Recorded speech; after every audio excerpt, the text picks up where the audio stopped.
When I say I am sick and tired of the bullshit from Senator Bernie Sanders, I'm just tired of it. After the election on Tuesday, he decides to send out this statement. Go to my iPad. Sanders' statement on the results of the 2024 presidential election. It should come as no great surprise that a Democratic Party, which has abandoned working class people, would find that the working class has abandoned them. First, it was the white working class, and now it is Latino and black workers as well. While the Democratic leadership defends the status quo, the American people are angry and want change, and they're right.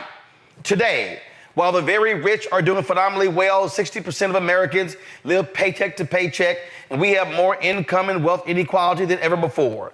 Unbelievably, real inflation accounted for weekly wages for the average American worker are actually lower now than they were 50 years ago. Today, despite an explosion in technology, worker productivity, and he goes on and on and on. He goes on talking about the spending with Israel. He talked, will the big money interests in well-paid consultants who control the Democratic Party learn any real lessons from this disastrous campaign? Will they understand the pain and the political alienation that tens of millions of Americans are experiencing? And blah, blah, blah, blah, blah. In the coming weeks and months, those of us concerned about grassroots democracy and economic justice need to have some very serious political discussions. All right, here's why I got a problem with the statement, Lauren. He wants to throw in Latino and black in this. No, and I said this after 16, and I said it after 20. No, Bernie, what I was just saying with Jane Elliott, you need to take your ass and go talk to white working class people. Because if you actually look at the agenda of Biden-Harris, it was a whole lot that the working class got. And when you say working class, what are we talking about? Union workers? What are we talking about? And Sanders keeps going with this as if he's not a United States senator, as if he can't mobilize people. And it gets on my damn nerves when you act like stuff did not get passed.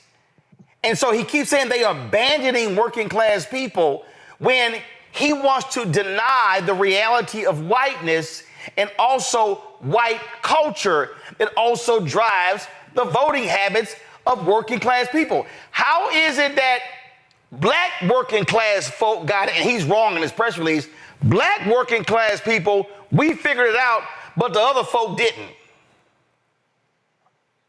Well, while he may not be the best messenger of what is in that statement, and he's likely not, because I think that Vice President Harris overperformed in Vermont over him. And of course, Bernie Sanders, was beaten in the primaries. So I'm not sure the voters were buying, that message that he has. But that populist message, unfortunately, that he has is not popular in the Democratic Party. There is a corporate kind of control that goes on in both of the parties, and I think what he's really getting at is the fact that subjects like poverty, homelessness aren't even on the table. But here's the deal, though. Talked about. No, Lauren, I can't. He didn't mention those two in his statement. He didn't mention poverty. He didn't mention homelessness. He mentioned technology, AI. He mentioned healthcare. He mentioned spending money with Israel. He didn't mention that. So I'm gonna go with what he mentioned. And so now he did mention the ruling class, but I think you gotta separate these consultants by saying, oh, they have ignored the working class. Their agenda didn't ignore the working class. He mentioned the wealth gap in this country, which is extremely sizable, and something that rarely comes up unless he's talking. But the policies of Biden-Harris actually address the wage of workers. Her primary message was democracy, the threat of Donald Trump. Her primary message was abortion, the threat of democracy, and the craziness of Donald Trump. There's nothing wrong with that message. I don't have any problem with that. But what I'm saying to you, though, is that but she also talked about housing. She That talks never about gets had, she. and it's still not getting had. I mean, anytime anybody brings this up, it's like nobody can talk, right? When we talk about poverty or homelessness or 40 million people in poverty, like nobody wants to hear that. Well, first of all, I don't know who the hell nobody is. I don't know who nobody is because we talk about it. But the point I'm making is with Sanders keeps saying they are being ignored. Now, if Sanders is saying that we're not messaging to workers, okay, but to say that Democrats are ignoring the working class, if I look at actual policies over the last 4 years, that's actually a lie. Nina Turner tried to run, remember, for Marcia Fudge's seat. Who did she get blocked by? She got blocked by the leadership in the Democratic Party. I'm not Nina Turner got blocked by. She got blocked by voters in the district. Is a disciple of Bernie Sanders, and the Democratic Party doesn't want to hear that message. I mean, I'm not saying they're wrong. No. She lost. She got blocked by the voters in the district. No. Yeah, she got blocked by the Democratic Party. Okay, no. First of all, let's be clear. She ran what, 2 or 3 times. Okay. Yeah. And let's be clear. The first time she also outraised folks. But I'm still dealing with Sanders here. Again, is the question. Bush and Summerlee and Jamal Bowman, nobody stands up for them. Nobody says anything. When they talk about populist stuff, nobody wants to hear it. When I say nobody, I say the leadership in the Democratic Party. Okay, specify then. Don't say nobody. Nobody. Because that's not true. Okay. No. Don't say nobody. Like they're outcasts. They're rebels. They're problematic. You know, I'm telling you, Roland. I know that Bernie Sanders is not the right messenger. I'm not disagreeing with that. But what I am saying is that there are certain topics that when they come up, there are Democrats in the leadership that really just don't want to hear it. And what I'm saying is Vice President Harris's primary message, no problem, was on abortion, was on democracy, I got it. No problem, was on Trump being dangerous, no problem.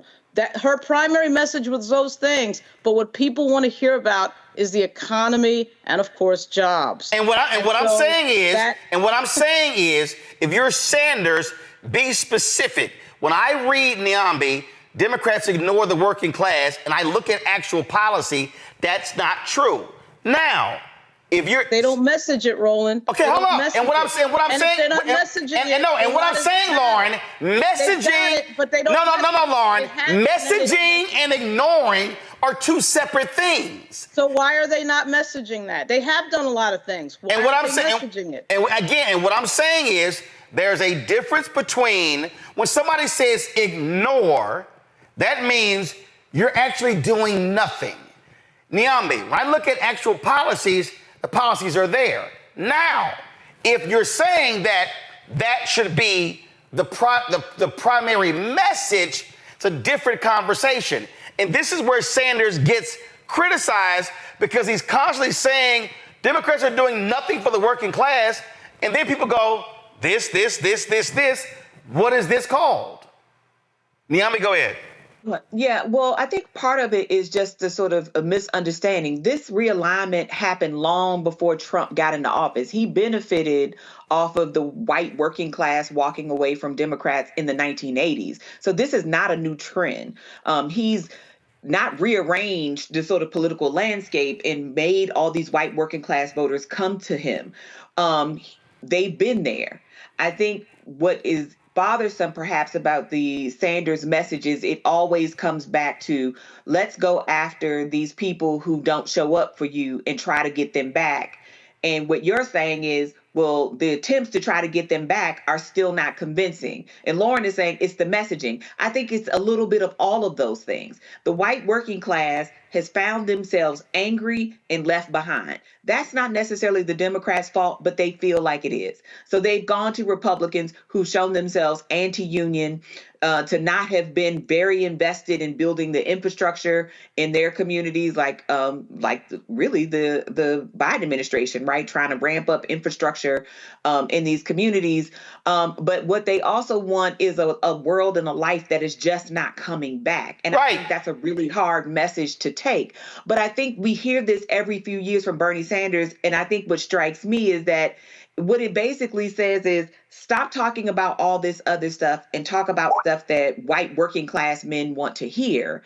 And to do that, perhaps, I'm not saying it does, means that to do that in a way that they want to hear, you have to abandon your core base. And what Democrats are trying to do is talk about this stuff broadly, and not talk about or talk to them directly. And I think that's where the misstep is, not necessarily in the policy. It's in how are they reaching out to these communities. But it's also hard to argue with racism.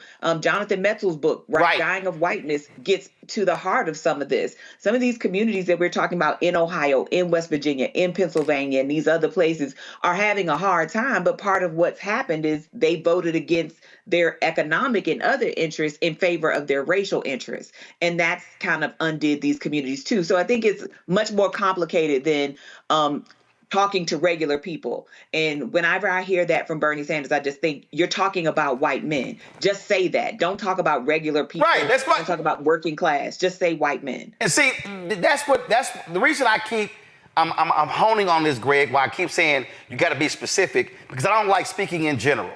And when Bernie, and I remember, a few years ago when Bernie Sanders was going in on identity politics, and I said, I hit Jeff Weaver and I was like, yo, he keep doing that shit, I'm gonna light his ass up. And he actually said, can I get y'all together? I said, sure. And I went to a meeting in his office in Washington, D.C. And I literally said, Senator Sanders, I'm being clear with you. I'm gonna light your ass up if you keep doing this, because when he kept saying identity politics, what I said, what you don't understand is all politics is identity. I said, but when you refer to identity politics, he was in his feelings because black people did not vote for him against Hillary. He was in his feelings because other people didn't. Well, he also did not campaign directly to a lot of those audiences. He didn't have the history other folks did. And so when he's making these points, he wants to make it as if, oh, we're not speaking to their interests. Well, here's the deal. West Virginia is broke as shit. Is illiterate as hell. They get more government funding, and they are on the government dime. And guess who they vote for? Red up and down. Opioid crisis. Oh, they were complaining in West Virginia. Who they support? Somebody who's in the pockets of prescription drug companies. And so this book right here, White Rural Rage, The Threat to American Democracy by Tom Schaller and Paul Wallman, same thing. So you gotta call a thing a thing. And when you keep saying, oh, they're ignoring the working class, at first it was white, now Latino and black. No, bro, a lot of these folk, they are voting for white culture. They're not voting for economic interests. When 600,000 Teamsters gets their pension saved, and Teamsters are like, yeah, no, we're not going to endorse. We're not going to endorse. You don't want to endorse somebody who is part of the most pro-union at White House in more than 50 years. The woman who actually cast the tie-breaking ballot to hook y'all up, they were voting for a white man, Trump. And Sanders has to call a thing a thing. Yeah, I think it's late in the day for Bernie Sanders to change his political ideology. He's an old school socialist. And, the materialists, the race reduction, I don't say they're race reductionists. Race will never out-Trump class. And the irony of it is, and Jane Elliott's right, race is not real, except it is real in the social world. And he can't see how his whiteness has blinded him, ironically, from race. I mean, in some ways, it's the tale of two sisters.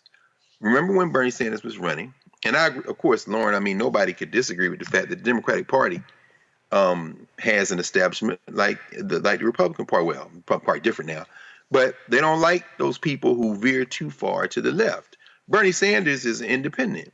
He caucuses with the Democrats and ran for the Democratic nomination for the same reason that I often vote with the Democrats. I don't give a damn about the Democratic Party or the Republican Party, but I do understand that one of those two parties is most beneficial for black people. And I'm thinking now about working class and the poor black people, and I agree, he's the wrong messenger. If William Barber were to say something like that, or to say it in a different kind of way and include race, then I think people could hear it differently. Now, but that having been said, two sisters, Brianna Joy Gray, who was working in his campaign at the top level, who in many ways understands race, but also is kind of more materialist. She's going to go with the class thing, and she's out there now, duopoly, both parties are the same, burn it all down. Okay. Nina Turner, who worked at the top of Bernie Sanders' campaign, who will integrate race differently, and she absolutely was kneecapped by the Democratic Party and Shontel Brown out there in Ohio, even as she had ran several times. The same kind of way that they had to do anything to stop Bernie Sanders from winning the nomination. Shout out to Jim Clyburn in South Carolina. But that having been said, Bernie Sanders' problem is a race problem. It has always been a race problem. Remember, Bernie Sanders was the campaign chair of the Rainbow Coalition in Vermont for Jesse Jackson. The difference between a Bernie Sanders and a Jesse Jackson is Bernie Sanders can never get off that old school, I don't care if we call you the Marxists or the Communist Party in the 1930s and 40s, race will never trump class in Bernie Sanders' world, and he keeps shooting himself in the foot on that regard, and there's nothing that can be done about this late date in the game. Maybe William Barber should sit and talk with him. Maybe they can come. And that is so the frustration. That's it, Greg. The frustration, Greg, that I have when, and I've listened to Sanders a lot. I've listened to his long speeches in rallies, and you nailed it. In fact, he said, it's class, it's class, it's class, it's class. And I keep saying, dude, you cannot deny the reality of race. This thing goes back, when you go back to post-Reconstruction, right, where broke white people align with formerly enslaved people of African descent. And in every period of American history, when black people fight for rights, civil and economic rights, the quality of life for white people goes up.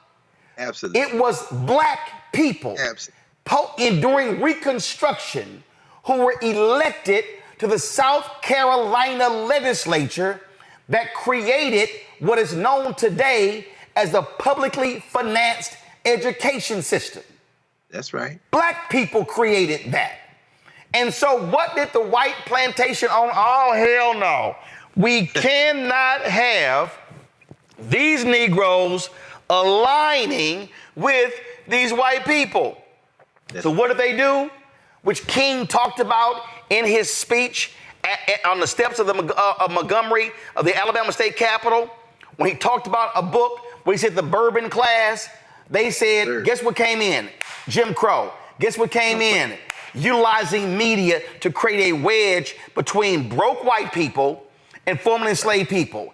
And that wedge that was created post-Reconstruction still exists. So in Bernie's mind, oh no, it's class. Okay, Bernie, fine.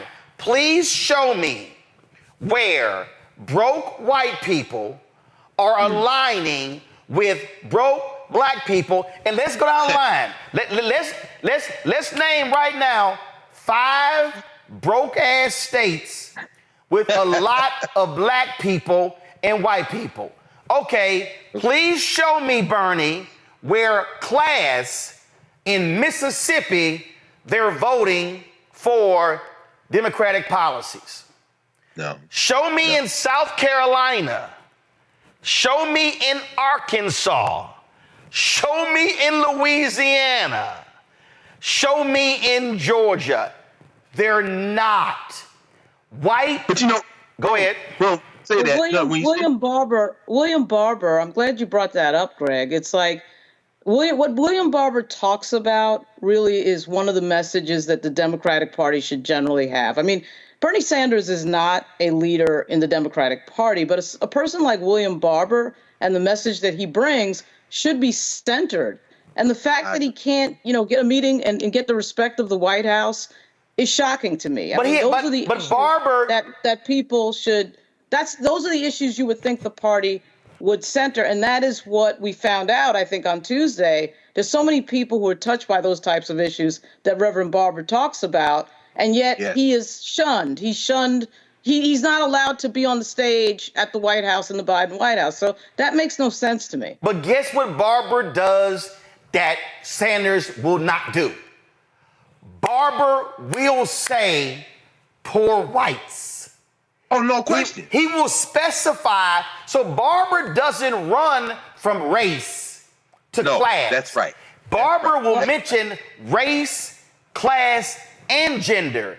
Sanders has blinders on where for him, class overrules everything, and the facts simply dispute that because we know the realities of race.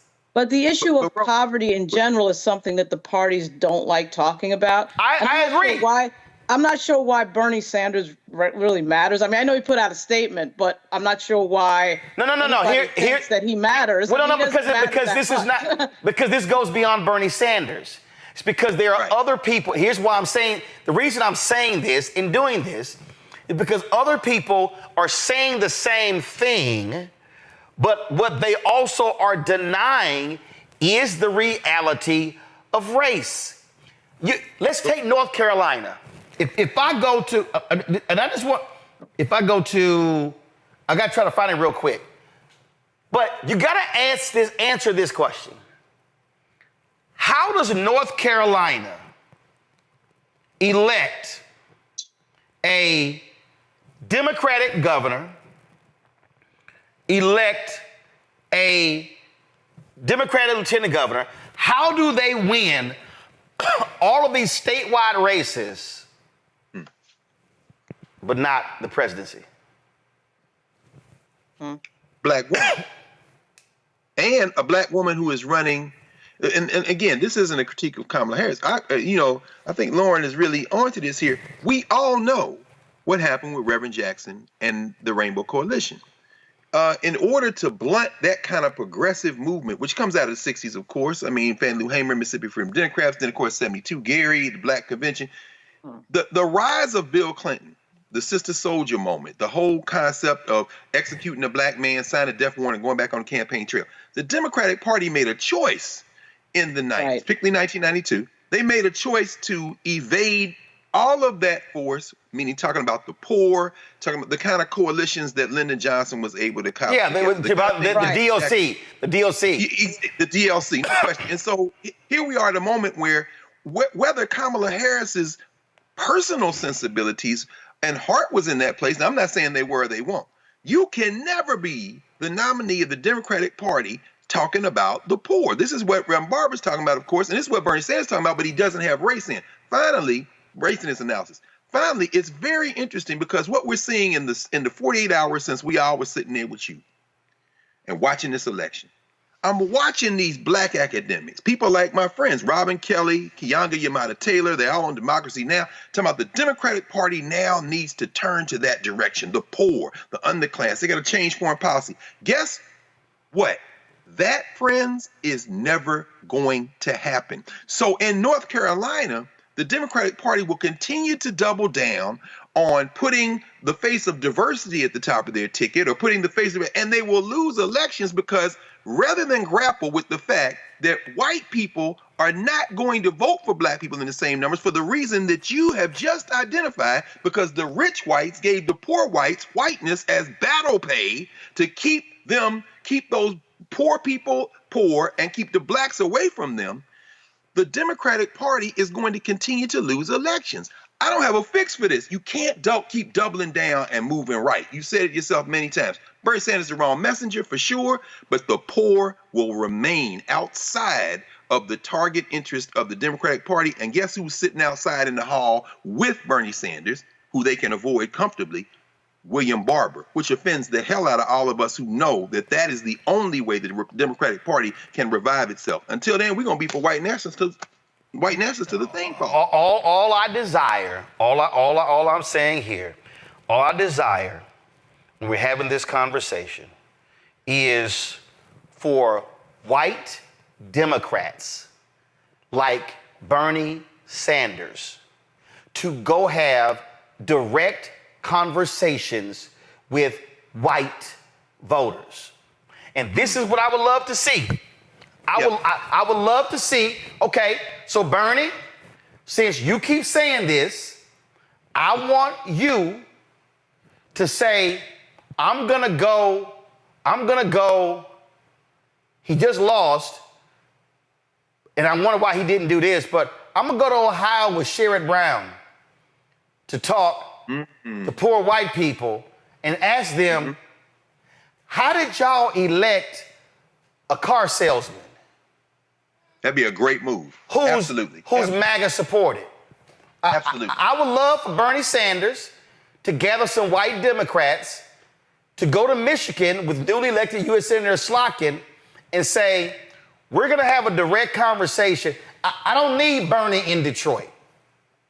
Right. I need some black people in Detroit to say, Detroit, why in the hell your turnout was 47%? That's a different conversation.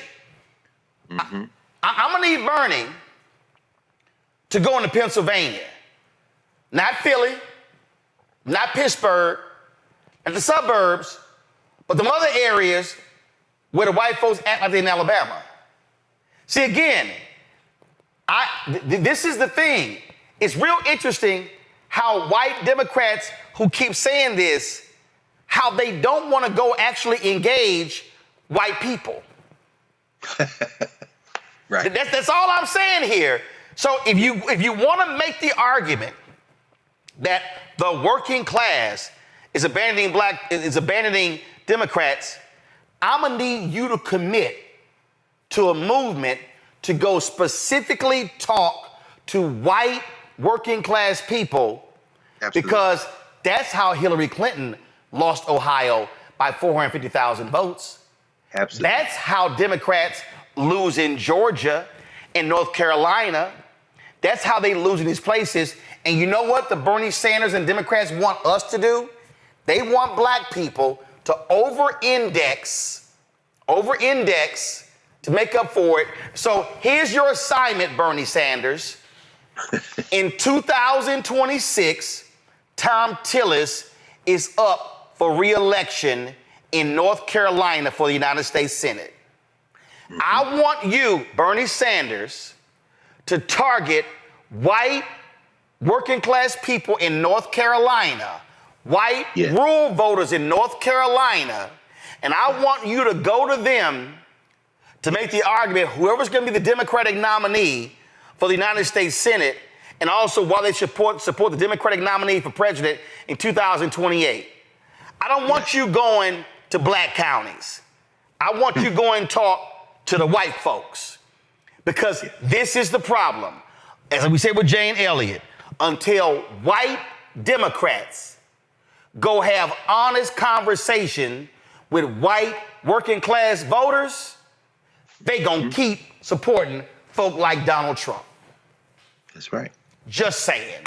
When you talk about blackness and what happens in black culture, covering these things that matter to us, speaking to our issues and concerns. This is a genuine people-powered movement. There's a lot of stuff that we're not getting. You get it, and you spread the word. We wish to plead our own cause.